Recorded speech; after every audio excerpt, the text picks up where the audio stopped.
Glacier shirt যখন সমুদ্রের সেই অন্ধকার গহ্বর থেকে ওপরে উঠে আসতে শুরু করল তখন ভেতরের পরিবেশ ছিল থমথমে।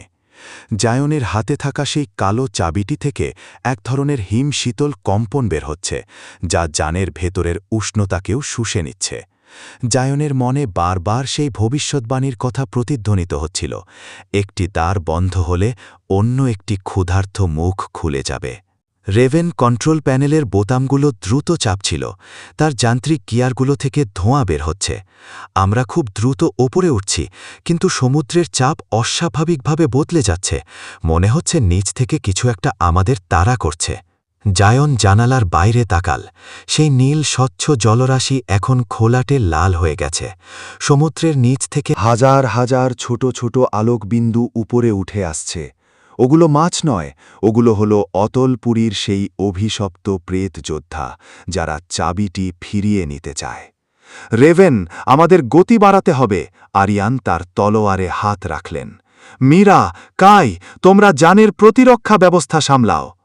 রেভেন একটি বিশেষ লিভার টেনে ধরল। আমার কাছে একটি শেষ চাল আছে, একে বলা হয় থার্মাল বুস্ট। এটি জানের বরফ শক্তিকে এক মুহূর্তে বাষ্পে পরিণত করে আমাদের রকেটের মতো উপরে ছুড়ে দেবে, কিন্তু এতে জানের কাঠামো ক্ষতিগ্রস্ত হতে পারে। করো ওটাই, জায়ন চিৎকার করে বলল। এক প্রচণ্ড ঝটকায় পুরো যানটি সামনের দিকে ছিটকে বেরিয়ে এলো। সমুদ্রের সেই লাল ঘোলাটে জলরাশি চিরে গ্লেশিয়ার শার্ট তীরের মতো উপরে উঠতে লাগল। কয়েক মিনিটের সেই রুদ্ধশ্বাস যাত্রার পর এক বিশাল শব্দে তারা সমুদ্রের উপরিভাগে আছড়ে পড়ল। কিন্তু উপরে উঠে তারা যা দেখল তাতে সবার রক্ত হিম হয়ে গেল। জেনোয়ার সেই চিরচেনা নীল আকাশ এখন ঘন রক্তবর্ণ। মেঘের আড়ালে বিশাল বিশাল কালো ছায়া ঘুরে বেড়াচ্ছে।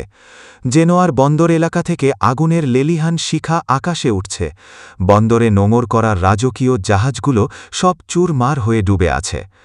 না, আমরা কি অনেক দেরি করে ফেললাম? মীরা অস্ফুট স্বরে বলল। তার হাত থেকে ধনুকটি প্রায় খসে পড়ছিল। রেভেন জানালার বাইরে তাকিয়ে দাঁতে দাঁত চিপে বলল, ওগুলো ভয়েড ফ্লায়ার্স, অন্ধকারের ডানাওয়ালা ঘাতক। ড্রাকোস মারা গেলেও তার সেনাবাহিনী এখন জেনোয়ার ওপর পূর্ণ মাত্রায় আক্রমণ শুরু করেছে। জায়ন জানের দরজা খুলে বাইরে বের হয়ে এলো।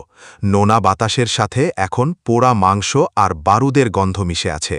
সে দেখতে পেল সমুদ্রের তটরেখা বরাবর দাঁড়িয়ে আছে এক বিশাল আকৃতির ছায়া। সেটি কোনো মানুষ নয়, সেটি হল অসুর অ্যাস্টোরথের প্রথম অগ্রদূত। রেভেন, তুমি কি আমাদের বন্দরে পৌঁছে দিতে পারবে? জায়ন দৃঢ় কণ্ঠে বলল। তার চোখে এখন আর ভয় নেই, আছে এক অটল সংকল্প। রেভেন তার যান্ত্রিক হাত দিয়ে জায়নের কাঁধ স্পর্শ করল। বন্ধুরা, আমি ৫ বছর এই অন্ধকার গহ্বরে পচে মরেছি এই দিনটার জন্য। আমার এই গ্লেশিয়ার শার্ট কেবল ডুবোজাহাজ নয়, এটি একটি চলন্ত দুর্গ। চলো, জেনোয়ার আকাশকে আবার নীল রঙে ফিরিয়ে দিই। রেভেন জানের একটি গোপন বোতাম চাপতেই জানের দুপাশ থেকে বিশাল দুটি যান্ত্রিক ডানা বেরিয়ে এলো। বরফ আর বাষ্পের শক্তিতে চালিত সেই অদ্ভুত যানটি এবার সমুদ্রের জল ছাড়িয়ে আকাশের দিকে উড়াল দিল। জায়ন তার বাবার তলোয়ারটি উঁচিয়ে ধরল। চাবিটি তার পকেটে জ্বলছে। সে জানে এই লড়াইটি হবে জেনোয়ার ভাগ্য নির্ধারণকারী লড়াই।